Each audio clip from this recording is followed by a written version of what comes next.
আজকে আমার একজন ক্লায়েন্ট গল্পটা বলি। 6 বছর ওর বাবা মা যখন নিয়ে আসে বলল পড়াশোনা তো একেবারেই করে না, সারাক্ষণ আছে ফোনে।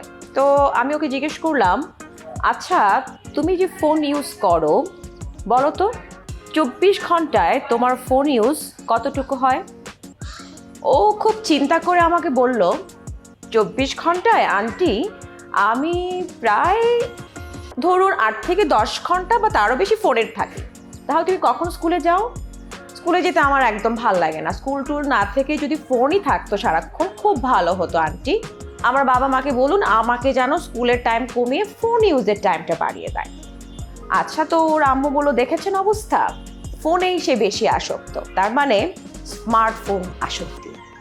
এখন এই স্মার্টফোন আসক্তির জন্য তার অবস্থা এরকম যে সে স্কুলে কারোর সাথে বন্ধুত্ব করতে পারছে না। স্কুলে যেও কিন্তু পুরো টাইম তার মাথায় সারাক্ষণ চিন্তা ঘুরতে থাকে, কখন আমি বাসায় আসব, কখন আমি গেমস নিয়ে বসবো, আমি কোন খেলাগুলো খেলবো, এগুলো নিয়ে এসে ব্যস্ত, যার জন্য তার পড়াশোনা হচ্ছে না, তার পরীক্ষার রেজাল্ট হয়ে গেছে খুবই খারাপ, এবং তার বাবা মা যেটা নিয়ে খুব অরিড যে আগের পরীক্ষাটার চেয়ে এই পরীক্ষার অবস্থা বেশি খারাপ।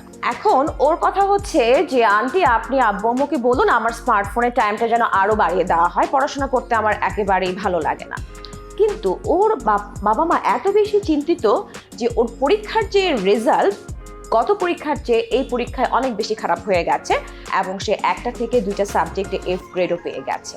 দেখা যাচ্ছে যে সে এই স্মার্টফোন আসক্তি ছোট বাচ্চাদের যাদের বয়স 6 থেকে 10 বছরের মধ্যে, তাদের জন্য ক্রিয়েটিভ কিডস নিয়ে এসেছে স্মার্টফোন ডি-অ্যাডিকশন প্রোগ্রাম, যেটা 1 মাস ব্যাপী একটা ইন্টেন্সিভ প্রোগ্রাম।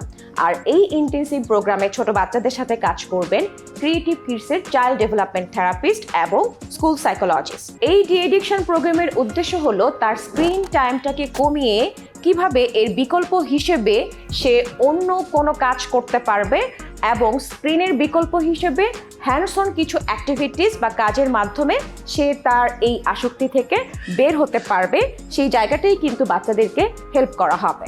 এই ডি-অ্যাডিকশন প্রোগ্রামে বাচ্চাদেরকে শেখানো হবে স্মার্টফোন বেশি ইউজ করলে এর ক্ষতিকর দিকগুলো কি, আসলে কতটুকু সময় স্মার্টফোন ইউজ করা উচিত, এবং এর বিকল্প হিসেবে সে আর কি কাজ করতে পারে, এবং এই হ্যান্ডস অন অ্যাক্টিভিটিসগুলোই কিন্তু শেখানো হবে এই প্রোগ্রামে, যেটা শেখাবেন চাইল্ড ডেভেলপমেন্ট থেরাপিস্ট এবং স্কুল সাইকোলজিস্ট।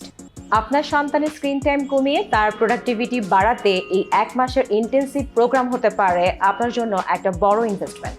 সুতরাং এই কোর্সটিতে এনরোল করতে নিচে দেওয়া ফর্মটি ফিল আপ করবেন এবং স্ক্রিনে দেওয়া নাম্বারে যোগাযোগ করবেন।